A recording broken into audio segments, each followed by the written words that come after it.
એ દાવાઓ કેટલા સાચા સાબિત થાય છે? ખેડાથી અમારી સાથે સંવાદદાતા કરુણેશ જોડાયા છે. જી કરુણેશ, અપડેટ શું છે ત્યાંથી? થોડા જ સમયમાં વીવીપેટ ખુલવાની શરૂઆત.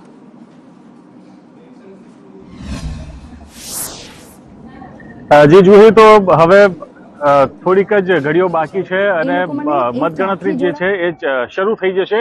અત્યારે ખેડા જિલ્લાનું જે મતગણતરી છે, ખેડા લોકસભા બેઠકની, તે મતગણતરી પલાણા ITI ખાતે રાખવામાં આવી છે અને તમામ જે વ્યવસ્થાઓ છે તે અહીંયા આગળ કરી દેવામાં આવી છે. જે રીતે આપણે અહીંયાના આ દ્રશ્ય બતાવું, તમામ જે બૂથ છે તે અત્યારે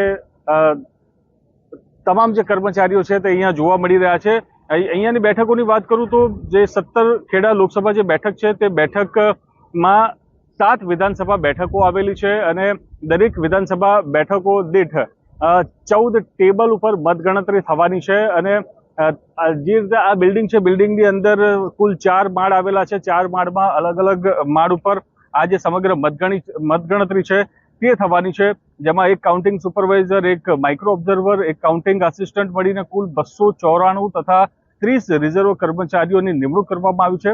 આ સાથે પોસ્ટલ બેલેટની ગણતરી માટે પણ કુલ 24 ટેબલ બનાવવામાં આવ્યા છે, જેમાં એક ARO, એક માઇક્રો ઓબ્ઝર્વર, એક કાઉન્ટિંગ સુપરવાઇઝર, આ રીતે તમામ જે કર્મચારીઓ છે તેમના દ્વારા મતગણતરી હાથ ધરાશે.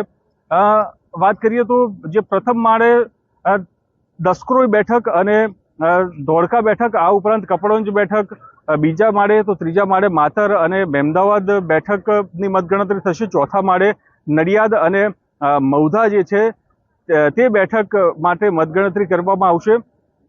અને જે પ્રથમ માળ છે ત્યાં પોસ્ટલ બેલેટની મતગણતરી કરવામાં આવશે. આમ તમામ આયોજન છે એ સુચારુ રૂપે અહીંયા આગળ કરી દેવામાં આવ્યું છે અને હવે ઘડીઓ જ ગણાઈ રહી છે. સૌથી મહત્વની વાત છે કે જે રીતે આ જે બેઠક, ખાસ જે ખેડા જિલ્લાની જે બેઠક છે તે ખેડા જિલ્લાની બેઠક ક્ષત્રિયોનું પ્રભુત્વ ધરાવતી બેઠક છે અને આ વખતે ભાજપ અને કોંગ્રેસ તો જે રીતે 5